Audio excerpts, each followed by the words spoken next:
5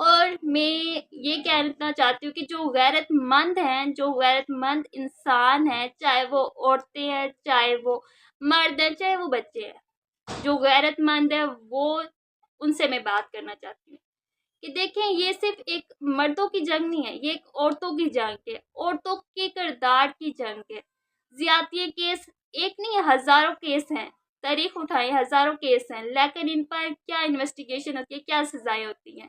صرف ایک ہی چیز سننے کو ملتی ہے، اسلام نے تو عورت کو باہر نکلنے سے منع کیا ہے۔ وقت کی ضرورت کو مد نظر رکھتے ہوئے علماء نے بھی بہت سی چیزوں کو جائز قرار دیا، جیسے کہ تصویر بنانا جائز نہیں ہے اسلام میں، لیکن پاسپورٹ کے لیے، آئی ڈی کارڈ کے لیے تصویر مسٹ ہے، اس کے بنا نہیں ہوگا۔ اسی طرح پھر علماء نے تصویر بنانے کو بھی جائز قرار دیا ہے۔ اور دیکھیں اسی طرح اسلام وقت کے ساتھ ساتھ بہت سی چیزوں کو جائز قرار دیا، اسی میں سے ہے عورت بھی، عورت کا باہر نکلنا نوکری کے لیے، کہ اگر تو اسے بہت ہی زیادہ ارجنٹ ہے، کوئی اور نہیں ہے وسیلہ، تو اس لیے آپ نے نکلنا ہے، اور اس کی حدود بھی اسلام نے بتا دی کہ ایک باقاعدہ پردے میں رہنا، اور باہر جو نامحرم ہوتے ہیں ان کی اگر بات چیت کی نوبت آ جاتی ہے تو اسٹرکٹلی آپ نے کرنا ہے۔ اور اس سے بھی یہ ہے کہ دیکھیں آج ہماری سوسائٹی ایک اس چیز کو غلط نہیں کہہ رہی کہ اگر زیادتی ہوتی ہے یہ مرد کی بے قصور ہے، مرد کے اوپر انگلی نہیں اٹھاتی، انگلی اٹھتی ہے تو عورت کے کردار پر اٹھتی ہے۔ بٹ کیوں اٹھتی ہے؟ اسلام نے تو ہر ایک حدود کو دی ہے نا، اسلام نے تو مرد کو بھی چیزیں بتائی ہیں، عورت کو بھی بتائی ہیں، تو پھر اس سے انہی مردوں کو کیوں ایک سیف جو ہے انوائرمنٹ پروٹیکٹ کیا جاتا ہے سوسائٹی کی طرف سے؟ کیوں نیو ایئر کی اور پولیٹیکل پارٹی کو سپورٹ کرنے کے لیے ساری عوام نکلتی ہے سڑکوں پر؟ کیوں اس طرح کے واقعات پر جہاں پر عورت کی عزت کی بات آتی ہے کوئی کیوں نہیں نکلتا؟ یہ صرف ایک عورت کی بات نہیں ہے، ہر انسان کے گھر میں جو مائیں بہن بیٹیاں ہیں وہ رکھنے والے اس درد کو سمجھے کہ ایک عورت کے ساتھ نہیں ہو رہا، یہ ہوا کی بیٹیوں کی کردار پر انگلی اٹھائی جاتی ہیں، اور لیکن خاموش رہتا ہے زمانہ بھی، سوسائٹی سارا سموں خاموش رہتا ہے۔ نیو ایئر منانے کے لیے تو ہزاروں لوگ بڑی سڑکوں پر آتے ہیں، پولیٹیکل پارٹیز کو سپورٹ کرنے کے لیے ہزاروں لوگ نکلتے ہیں، لیکن کسی ایک لڑکی کی عزت کے لیے کوئی نہیں نکلتا۔ اور جب اس طرح کے واقعات پیش ہوتے ہیں تو پھر بہت سے جو جاہلانہ سوچ کے مالک ہوتے ہیں وہ یہ کہتے ہیں لڑکیوں کو تو پڑھانا ہی نہیں چاہیے، لڑکیوں کو تو باہر نکلنا ہی نہیں چاہیے، لڑکیوں کو تو جاب ہی نہیں کرنی چاہیے۔ تو پھر میں ان سے یہ کوشچن کرتی ہوں، اگر لڑکیوں کو پڑھنا نہیں چاہیے اور پھر اگر آپ کی کوئی بیوی یا ماں جو ہے وہ بیمار ہو جاتی ہے، پھر آپ کیا میل ڈاکٹر کے پاس لے کے جائیں گے انہیں یا تو فیمیل کے پاس؟ اگر تو ڈلیوری کیس ہوتا ہے تو آپ میل سے کروائیں گے یا فیمیل سے کروائیں گے؟ اگر تو فیمیل سٹاف نہیں ہوتا تو کیا آپ اپنی بیوی کو میل سٹاف کے پاس بھیجیں گے؟ اس چیز کو سوچے۔ اگر تو ایک عورت ایجوکیشن نہیں حاصل کرتی تو کیا ایک ایجوکیشن حاصل کرے گی تبھی وہ ڈاکٹر بنے گی نا، تبھی تو ایک کیس، ایک لڑکی کا کیس وہ لے گی۔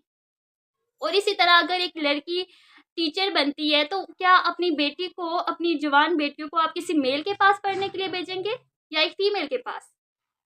اسی طرح اگر ہر ایک جو آج کل کی فیلڈ ہے، ہر ایک فیلڈ میں عورت کے کردار ہے، اگر ہم اس میں سپورٹ نہیں کر سکتے تو اس طرح کے ہیراسمنٹ کے کیسز میں ہم لوگ بول تو سکتے ہیں، ہم لوگ ان جیسے درندے لوگ، جو درندے صرف لوگ ہیں، ان کی سوچ کو تبدیل کر سکتے ہیں، لیکن ہم یہ نہیں کہہ سکتے عورت کو بند کمروں میں رکھیں۔